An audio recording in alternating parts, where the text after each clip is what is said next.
हब्बुल वतनी बतुल ईमान। मेरा कुरान तो कहता है कि जिस मुल्क में रहो वहाँ के संविधान का मान हो। जैसे मोहब्बत करना भी ईमान की निशानी है। एक पॉलिटिकल पार्टी के प्रदेश अध्यक्ष जनाब वीरेंद्र सचदेवा साहब, उन्होंने डुबकी लगाई, बेचारे 8 दिन हॉस्पिटल में रहे। तो ये वो मैसेज देना चाह रहे थे कि भाई देखिए, आपने जो है इस तरीके का वादा किया था और ये बिल्कुल खोखला निकला। मैं चैलेंज करता हूँ, जो यहाँ से कैंडिडेट होगा ना आम आदमी पार्टी का, मुझे चैलेंज है, आप मेरे साथ डिबेट कर लीजिए। आप अपने काम की ना दीजिए, मैं अपने काम की ना देता हूँ। मैंने निर्दलीय चुनाव लड़ा था आपके सामने और फिर निर्दलीय लड़ूंगा चुनाव। आम आदमी पार्टी को भी 10 साल देख चुकी है। अब भारतीय जनता पार्टी का रुझान अधिक दिख रहा है, क्योंकि मुसलमानों में अब शिक्षा का स्तर भी बढ़ा है, सोचने समझने की शक्ति भी बढ़ी है। तो मुस्लिम जो एक बड़ा निर्णायक वोट बैंक होता था, वो इस बार आम आदमी पार्टी से और कांग्रेस से खिसकेगा। कौन सी पार्टी पे एक मुस्लिम समुदाय से होने के नाते कितना विश्वास और किस पार्टी पर है? सबसे पहले मैं आपको चैनल का धन्यवाद देना चाहता हूँ कि आपने वो मुद्दा उठाया जिसकी आज पूरी दिल्ली के अंदर ज़रूरत थी। बहन, जैसे कि आपने आज मुस्लिम समाज का, सबने कांग्रेस हो वही चाहे अदर पार्टी, सबने मुस्लिम समाज का शोषण करा है। अगर वास्तव में कोई काम हुआ है तो प्रधानमंत्री मोदी जी के माध्यम से काम हो रहे हैं, चाहे वो उज्ज्वला का हो या आयुष्मान कार्ड का हो या और भी कोई योजना हो जो सेंट्रल गवर्नमेंट की है। अगर इतनी केजरीवाल जी हितैषी हैं तो आयुष्मान कार्ड क्यों नहीं दिल्ली के अंदर लागू योजना नहीं होने दे रहे, जिसका लाभ मेरे हिंदू भाई को भी होगा, मुस्लिम को भी होगा। अगर उज्ज्वला योजना से अगर सिलेंडर मेरी सलमा बहन को भी मिल रहा है तो मेरी सीता बहन को भी इसका लाभ मिल रहा है।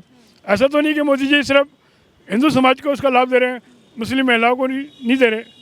चाहे वो अपना कोई भी इसी तरह की योजना वगैरह है, दिल्ली की जो मुस्लिम समाज है उन्होंने मन बना चुके हैं कि खाली सिर्फ केजरीवाल जी ने काम जो कर रहे हैं मुस्लिम समाज को ठगने का काम कर रहे हैं।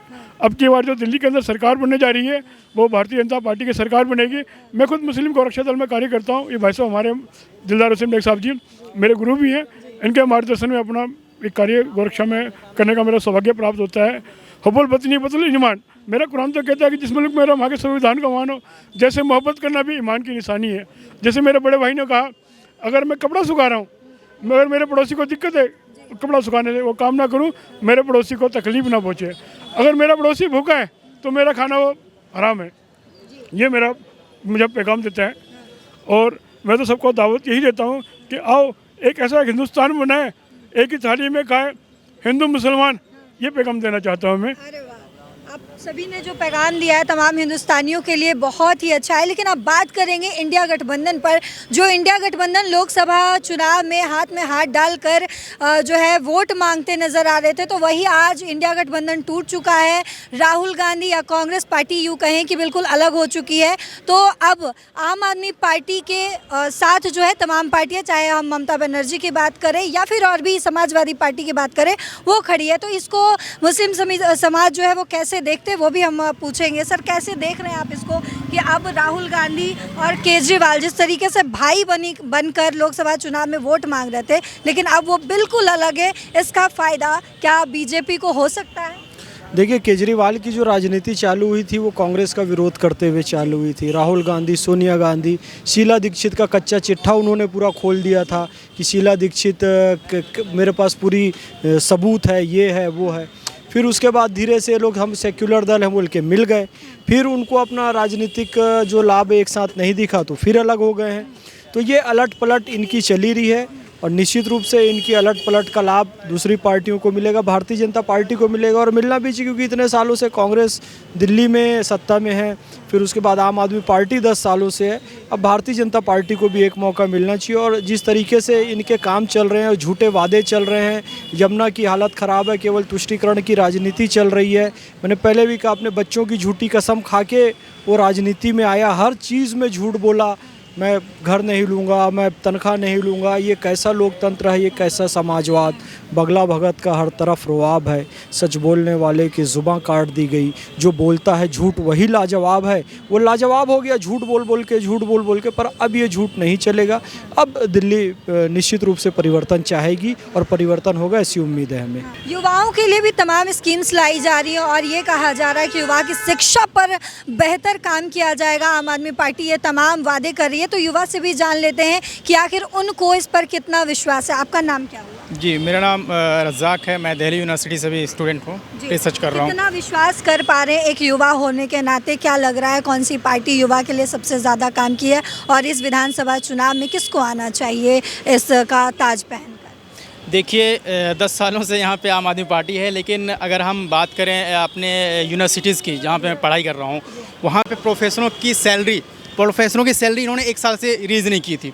कई सालों के बाद फिर बार बार उन्होंने रिक्वेस्ट किया, फिर भी इन्होंने सैलरी रिलीज़ नहीं कर रही थी। तो कई सारी परेशानियाँ हैं। अगर प्रोफेसर ही को सही से इन्होंने सही से वक्त पर अपनी सैलरी नहीं देंगे तो ये पढ़ाएंगे क्या? कई सारी परेशानी होती है। तो जब वहाँ से परेशानी है तो स्टूडेंट को आप समझ ही सकते हैं कितनी ज़्यादा परेशानी होती होगी न। कई सारी यहाँ पे स्कूल्स को लेकर हो या चाहे यूनिवर्सिटी को या कॉलेजेस को लेकर हैं, बहुत सारी परेशानियाँ हो रही हैं। तो मेरा ये है कि 10 सालों से इस बार हर जगह जनता पार्टी आ रही है, तो ओबियसली बीजेपी को ही मौका मिलनी चाहिए एक टर्म कि देखें क्या चल रहा है। तो सही है, तो हमारा तो यही है कि इस बार बीजेपी को आनी चाहिए दिल्ली में भी पूरी बहुमत के साथ। अच्छा, तमाम वादे तो किए गए आम आदमी पार्टी के द्वारा और कई बार ये वादा किया गया कि यमुना को हम स्वच्छ कर देंगे और अगर यमुना स्वच्छ नहीं कर पाए तो 2025 में आप हमें वोट मत देना। सर, इस पर क्या कहेंगे आप? भाई, इन्होंने चुनाव से पहले ये कहा था कि पहली डुबकी मैं लगाऊंगा। जो कहीं से भी पानी आता हो, चाहे यूपी से आए कहीं से आए, तो पहली डुबकी आप सब लोगों के सामने मैं लगाऊंगा। तो आप लगाए ना डुबकी। और उसके बाद भारतीय जनता पार्टी के जो प्रदेश अध्यक्ष हैं उन्होंने डुबकी लगाई, बेचारे 1 हफ्ता हॉस्पिटल में रहे। यमुना की सफाई को लेकर कई बार वादे किए गए केजरीवाल और आम आदमी पार्टी की तरफ से, लेकिन उस पर कितना काम हुआ? और अब एक बार फिर से वो मांग रहे हैं मौका कि हमें एक मौका और दीजिए और हम फिर यमुना की सफाई करवा देंगे। लेकिन क्या दिल्ली की जनता उनको मौका देना चाहती है, ये भी हम जानेंगे। क्या सर आपको उनके इस वादे पर भरोसा है कि एक बार और मौका दीजिए और हम यमुना को साफ करवा देंगे? बड़ा अच्छा लगा आपके चैनल द्वारा 2 मिनट नमाज के सम्मान में रुकना पड़ा। ये अच्छी बात है और अच्छा मैसेज जाता है इससे। हम लोग जो है पॉलिटिक्स में हम लोग अगर किसी भी विषय में काम करते हैं तो हमारी सोच जो है ना, अगर हम पॉजिटिव रखेंगे तो हमें पॉजिटिव असरात मिलेंगे। हमेशा केजरीवाल साहब ने जिस तरीके का जो मुद्दा उठाया था कि जमुना में मैं डुबकी लगा के दिखाऊंगा और आप सबसे पहले मैं लगाऊंगा, चाहे यूपी से आए हरियाणा से पानी आया, हमारी जिम्मेदारी जमुना को साफ़ करने की हमारी है क्योंकि हमारी सरकार है। लेकिन उन्होंने जिम्मेदारी को नहीं निभाया। एक पॉलिटिकल पार्टी के प्रदेश अध्यक्ष जनाब वीरेंद्र सचदेवा साहब, उन्होंने डुबकी लगाई, बेचारे 8 दिन हॉस्पिटल में रहे।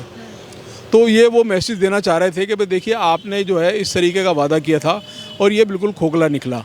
आपने 1.5 साल पहले जिस वक्त निगम चुनाव हुए थे, आपने जो है कूड़े के ढेर हटाने की बात की थी। आज कहाँ से हटा कूड़े का ढेर? वो तो और बढ़ गया, जितनी उसकी हाइट थी उससे और ऊपर चला गया कूड़े का ढेर। तो जब आप एक काम पूरा नहीं कर सके, दूसरा काम आप कैसे करोगे? और जहाँ तक 2100 रुपये देने की बात है, 2100 रुपये भाई मेरे, आप ये बताइए आप किस लॉजिक से दे रहे हैं? आपके जिस डिपार्टमेंट से ये बात लागू हुई, उन्होंने डिपार्टमेंट ने मना कर दिया कि हमारे ऐसी कोई स्कीम नहीं है। आप कह रहे हो मैं चुनाव जीतने के बाद, चुनाव तो आपने पंजाब में भी जीता था। पंजाब में आपने महिलाओं को कहा था 1000 रुपये महीना देंगे। तो आज तो जीते हुए 2 साल हो गए आपको पंजाब में, आपने वहाँ तो दिया नहीं, यहाँ क्या दोगे? तो ये तो सिर्फ एक वादे हैं। वादों का करना क्या, वो एक गाना है ना जो खैर ये हमारे फैज़ साहब को याद है। तो वादों का क्या, तो ये चीज़ें चलती आ रही हैं। और ये जो है इस तरीके से अब दोबारा फिर ये नए नए इशू लेके आए हैं। और अब ये लोगों से जब वो कहते हैं, जब उनका कोई विधायक काम नहीं कर पाया, कि अब हम इसको यंग लोगों को लेके आ रहे हैं, हम यंग लोगों को टिकट देंगे। अरे मेरे भाई, जो 6 बार से विधायक थे उन्होंने काम नहीं किया, तो यंग वाला क्या काम करेगा?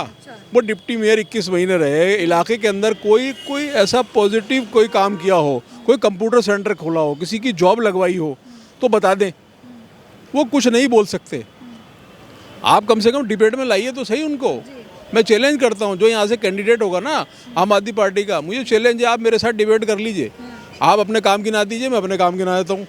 मैंने निर्दलीय चुनाव लड़ा था आपके सामने और फिर निर्दलीय लड़ूंगा चुनाव, फिर मैं आपको दिखाऊंगा। तो ये चीज़ें जो होती है ना, जब तक हम लोग वादे तो पब्लिक हम सुनती रहती है। यहाँ अनलिटरेसी ज़्यादा है, कम पढ़े लिखे लोग हैं, जज्बाती बातें जल्दी एक्सेप्ट कर लेते हैं।